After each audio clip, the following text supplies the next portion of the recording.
Another sunny day in Inner Mongolia. I think there's a lot of sunny days in Inner Mongolia.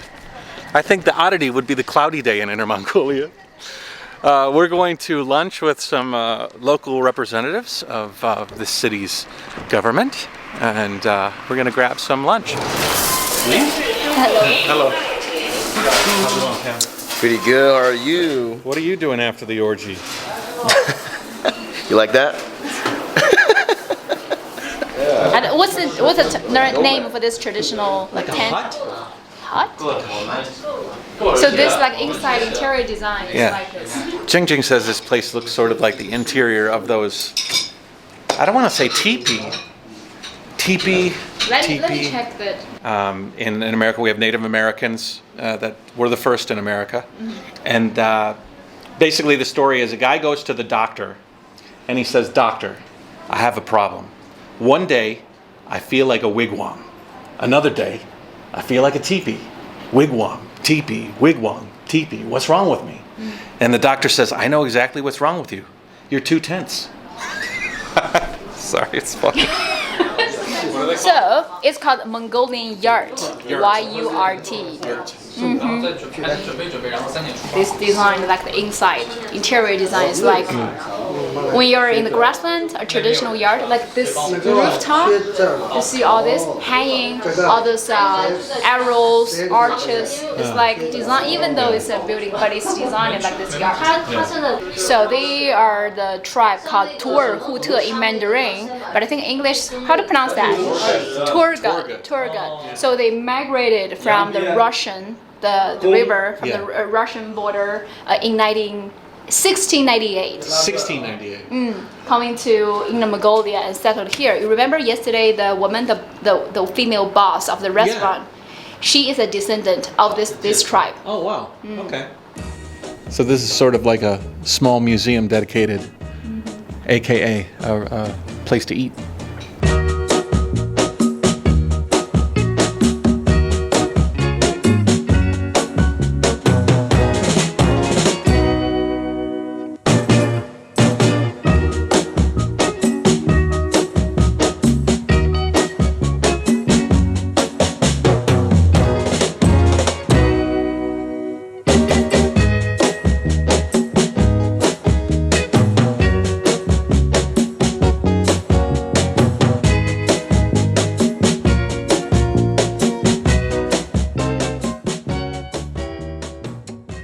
Check these out, guys. They look like dinosaur footprints. But what they are, they're actually camel footprints. Like, if I brought Eva out here, I am pretty sure I could convince her that those are Brontosaurus footprints.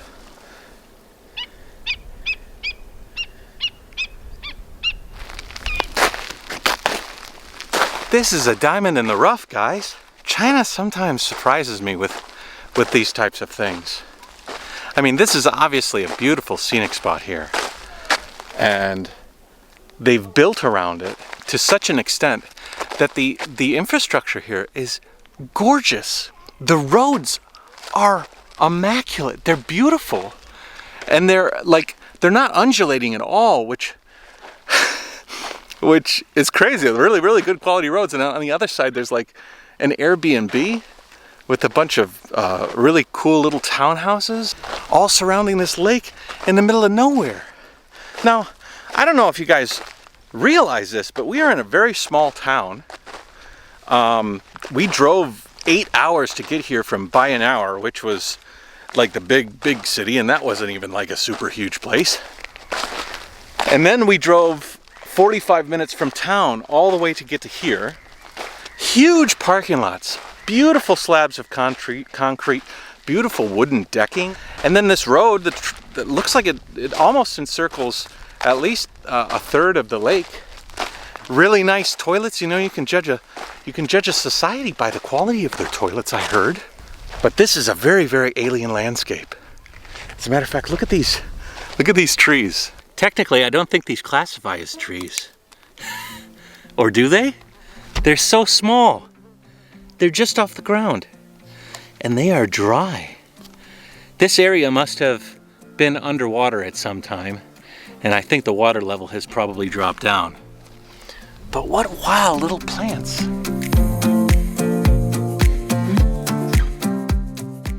China does this. They see like a tourist spot or an area adjacent to a huge city like Xiong'an, or any variety of places that are the future spots of importance. And they could see that this place here is a future spot of importance. And so they must have dumped an incredible amount of money, whether it was the government or some rich investors, and they built this lake up. I mean, we are, there's gotta be maybe 10 people here. Maybe 10. And that's it. There are some big fish over there doing something.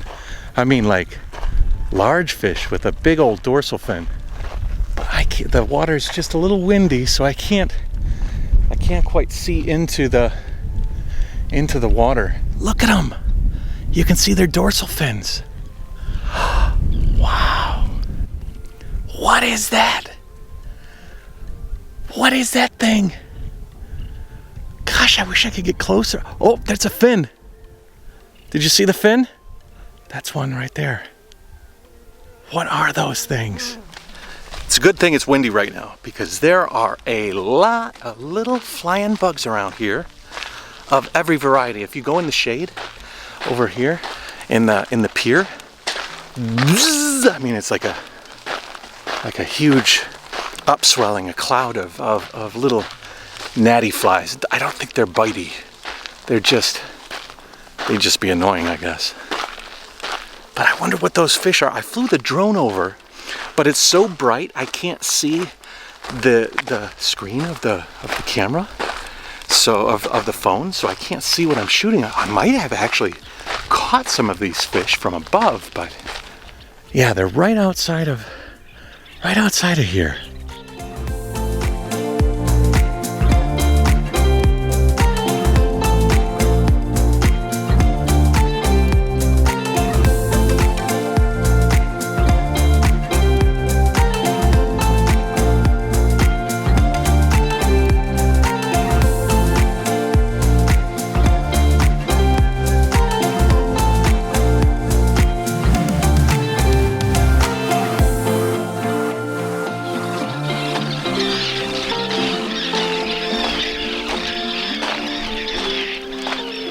Whoa.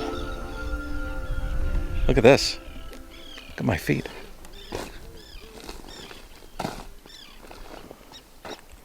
That was weird, huh?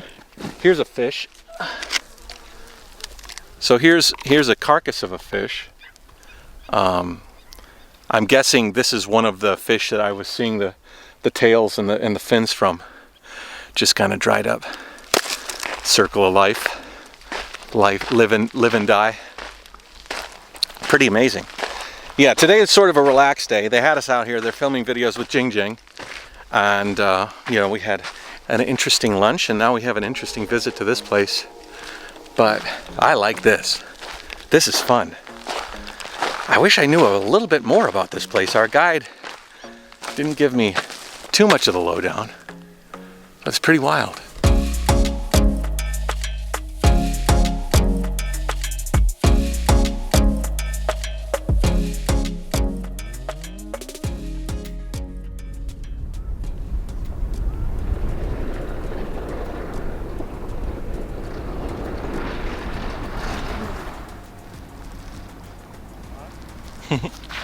They're like, what is this foreigner doing here?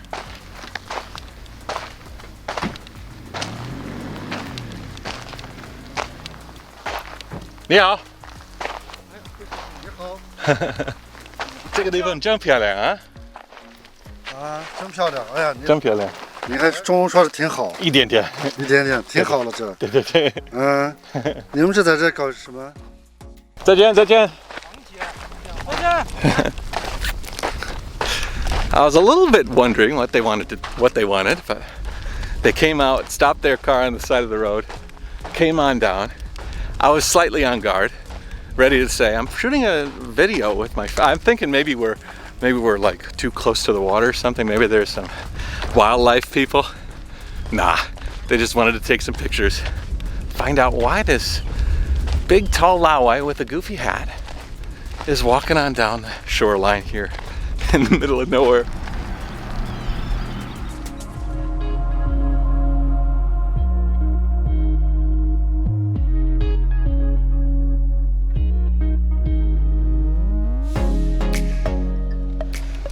Okay, I've just been informed that September and October are the busy seasons, and this is quite off season, but still, it's amazing to be here with nobody here. Really, really cool.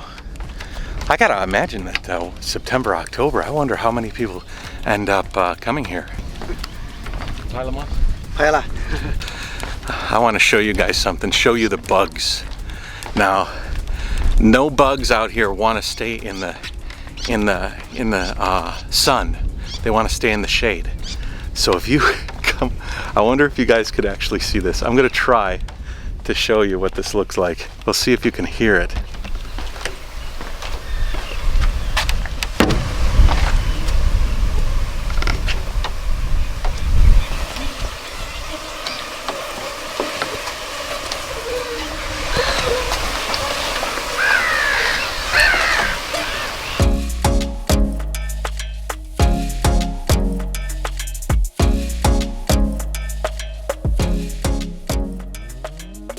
Here's some information. Juyan area was called Liusha in ancient time.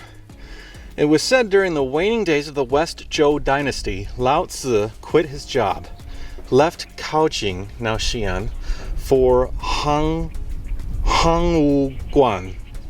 northeast of Lingbao, Henan now, to live in solitude. Under Yinxi repeated request, Laotze completed his Tao Te Ching, which was also known as Tao Te Zhenqing, Laotze, or Laotze, 5,000 words.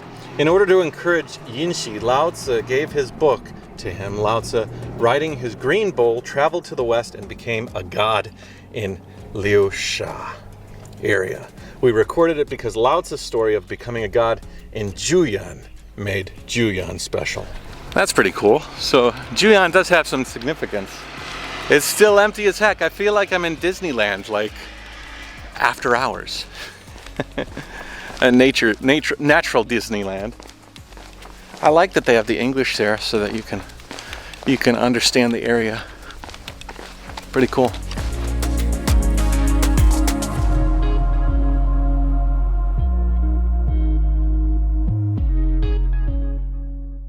Bye-bye. See you later. See you Bye-bye. in Beijing. Okay. Okay. It's a long walk. Long march. Long march. I'll have a suntan when you see me next.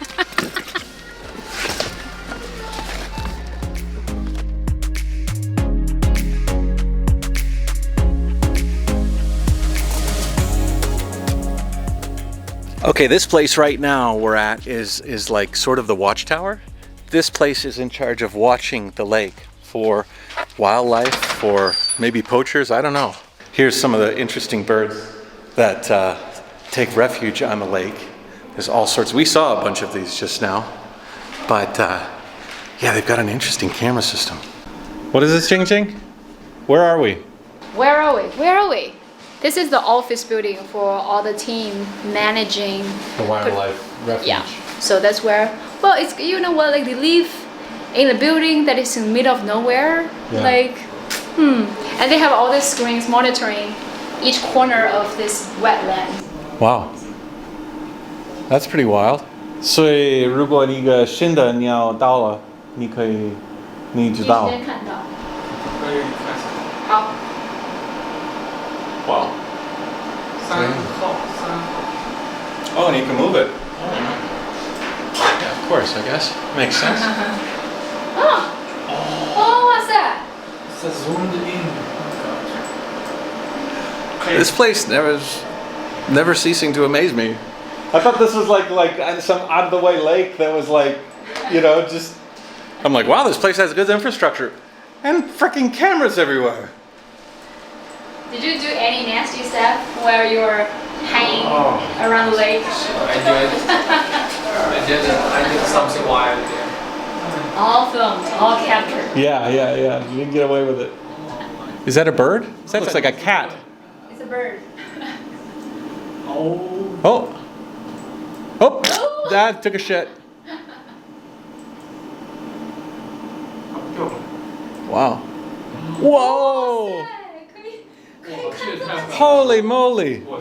Holy moly! Look at. So you see how big that bird is? Oh! Holy moly! He's looking at us. Wow, that's pretty wild, huh? What kind of camera are they using? Like,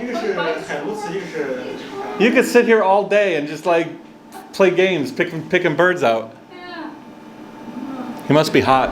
This place gets all kinds of birds. As a matter of fact, behind me is a flamingo. They took that picture here. In 2019, 10 individual flamingos flew here from God knows where to hang out for a little while. How the hell did they find this lake in the middle of Inner Mongolia? How do they navigate this huge landmass? She says birds come in here from Tibet, from Southeast Asia, from all over this area, and they end up coming to this lake and chilling out. And when the season ends for them, they go on to the next place. If you go over here, you can see all sorts of birds that frequent here. All of these pictures, I think, were taken here, and yeah, there's some pretty beautiful birds actually. Jing Jing? Yeah. What's the name of these birds again? What did Kim say? They're like Yuan. Yes. And they mean love. They're like in love. Yes. These are like 3 migratory patterns. The birds fly in this zone, and then this zone, and then this zone. And is this we're right here? Yeah, we're right here. So we're getting this green zone here of all the birds flying in from, what would this be? This would be Myanmar, Vietnam? No, yeah, Vietnam. Yeah, this is Hainan, right? Yeah. So Vietnam would be right here, and then Myanmar would be here, and you've got Laos and Cambodia, probably all those places you'll have birds coming in from there. Tibet. And she said they saw birds coming from Qinghai, and some are from Tibet, and Kunming here. So they're all in this route coming to here. Wow, that's a long way, man. Those are little wings, flapping a long time to get there. All right, I think we have an action-packed vlog here. I don't know if I need to continue anymore. We're gonna go to dinner. If it's interesting, you'll see it. If it's not, you won't. Thanks for joining. This has been a really interesting journey. We saw some nature, we ate some good food, told some stories, learned some culture. That's what these vlogs are all about, my friends. That's what it's all about. I'm Matt, this has been JaYoe. Like, subscribe, share, comment, join on Patreon. I put audio podcasts there. If you want to hear some of my political views and some of my thoughts on more sociological things, you can go to my Nuance channel and see some things there. If you don't, you just want to stick here and see cool travel stuff with a little bit of my injected commentary, then you just hang around. But yeah, what's next? I don't know. It's going to be an interesting journey. Today is going to be a road trip day. It's the morning. It's almost 9 o'clock. We are going to head out. The cars are coming to pick us up. And We are heading to Xinjiang from Inner Mongolia. Of course, it's a long ride. I was like, hey, could you give me a cold water? And he comes back. He says, no, I'm having a little late lunch break. This is some self-heating hot pot. It will be ready in 15 minutes. 15. That was windy. Your Supergirl shirt. Yeah. Oh. This is not like any other part of China you've ever seen before. It's desolate. I can talk about the nasty shit too here in China. Speaking of nasty shit, this little area here is full of nasty shit.